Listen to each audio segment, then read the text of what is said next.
आणि बडा कोण जावं देऊ बदनांना कुठं का दारा आजी बडा कोण जावं देऊ अरे नक्की माका ओट लागले तो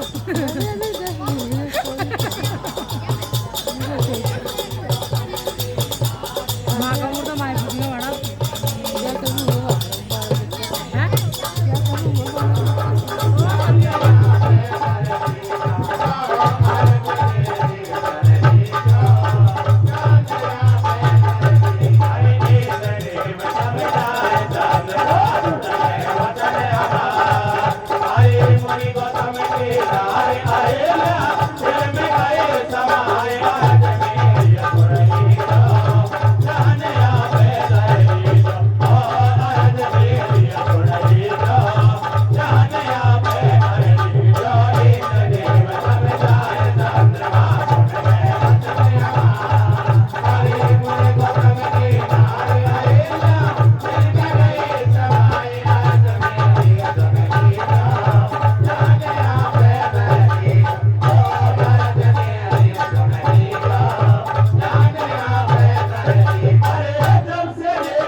कुटिया पे पहुंचो जाई मोरे गाने बाग लगाई गौतम नारी ने ढेर सुन करा ले रहो देख मुझ गौतम से बचाई रही वो पिया नींद की साया में आई रही तुम उठो पिया क्यों देर कर इतने में धर्म का ज्ञान करो अब हुई हो सवेरो अंबर झालर बज रही है मंदिर इतने में रिस उठ जायो गंगा घाटन पे आयो नदिया में गोत लगाई जब गंगा जी जग आई तू काम करे क्यों न्यारा है अभी बजे रात के 12 इंद्र ने जाल बिछायो तेरी कुटिया पे आयो नारी से गुट गुट बतलाव फिर एक समझ में नहीं आव गंगा जी यूं समझाई रही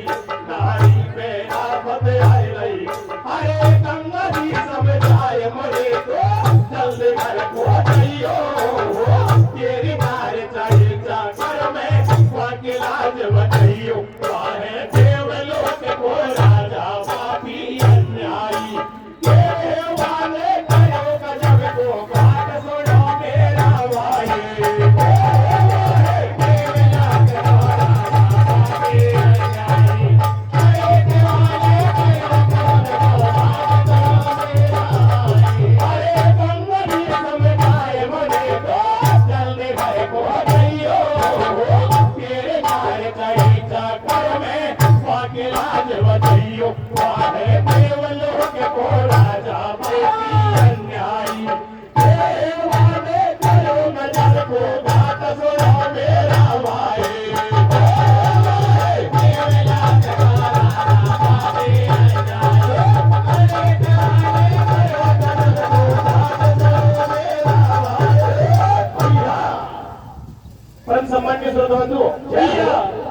राजा इंद्र चंद्रमा को अपने पास बुलाता है और चंद्रमा से कहता है क्या कि आज रात में आप मेरे साथ गौतम ऋषि के आश्रम पर चलोगे और एक मुर्गे का रूप बनाओगे और बांग लगाओगे। चंद्रमा हाँ कर लेता है। ठीक रात के 12 बजे राजा इंद्र और चंद्रमा गौतम ऋषि के आश्रम पर पहुंच जाते हैं। जय हो। चंद्रमा एक मुर्गे का रूप बनाता है और बांग लगा देता है। उधर में गौतम ऋषि मन में विचार करता है कि सुबह के 4 बज गए हैं, अब मुझे स्नान ध्यान करने के लिए मां गंगा में चलना चाहिए। बंधुओं, गौतम ऋषि अपना कमंडल उठाते हैं, स्नान करने के लिए मां गंगा में पहुंच जाते हैं। जैसे ही मां गंगा के अंदर पैर रखा, बंधुओं आप जैसे विद्वान लोग बताते हैं कि उस समय मां गंगा सो रही। मां गंगा जग जाती है और गौतम ऋषि से कहती है कि गौतम आज तुझे क्या लगा है। गौतम ऋषि ने कहा कि मैया सुबह के 4 बज रहे हैं, भैया मैं रोशनी का स्नान करने के लिए आ गया। बंधु मां गंगा अंतर्यामी थी, उन्हें सारी बातों का पता था। मां गंगा ने गौतम ऋषि से कहा कि गौतम आज तेरे साथ में छल हुआ है। देवलोक से राजा इंद्र आया है, उसके साथ में चंद्रमा आया है।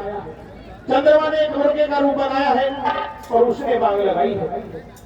अगर आप मेरी बातें मानो तो वापिस अपने आश्रम पर जाओ और अपनी पतिव्रता नारी अहिल्या की लाज बचाओ। श्री राम।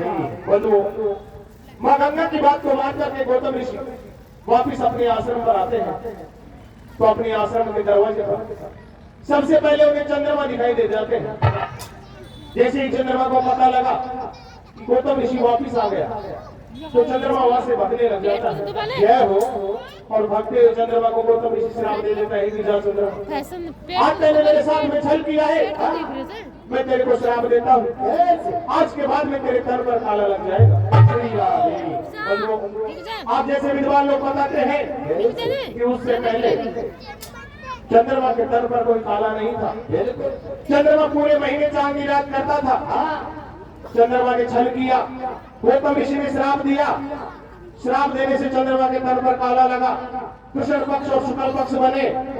15 दिन चांदनी रात हुई और 15 दिन अंधेरी। उधर में जो देवलोक का राजा इंद्र था वो गौतम ऋषि का रूप बना करके और अहिल्या के पास कुटिया में पहुंच गया। और ठीक रात के 12 बजे अपनी मीठी मीठी बातों से किस तरीके से अहिल्या को रिझाने का प्रयास करता है, कथा के माध्यम से सुनेंगे। सुना भैया, सुना दो भैया।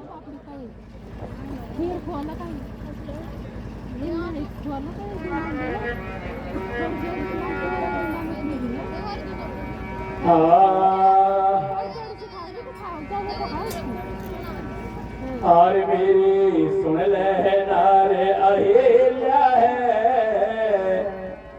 अहिल्या है, ना के सुखे दुख की हो बतलाई रे।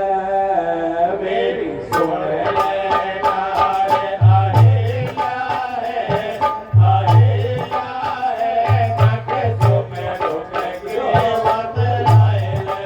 ओ मेरी सुन ले नारे अहिल्या है, अहिल्या है, ना के सुखे दुख की बतलाई रे। अरे मेरी सुन ले नारे अहिल्या है, अहिल्या है, ना के सुखे दुख की बतलाई रे। ओ मेरी सुन ले नारे अहिल्या है, अहिल्या है, ना के सुखे दुख की बतलाई रे। अरे मगननी हंसे हंसे बतलाई रे, अपने दिल में मुझे बसाए रे। मगननी हंसे हंसे बतलाई रे, अपने दिल में मुझे बसाए रे। मगननी हंसे हंसे बतलाई रे, अपने दिल में मुझे बसाए रे। मगननी हंसे हंसे बतलाई रे, अपने दिल में मुझे बसाए रे। सैया काम करे मत न्यारो, अंबर में हो तो उजियारो।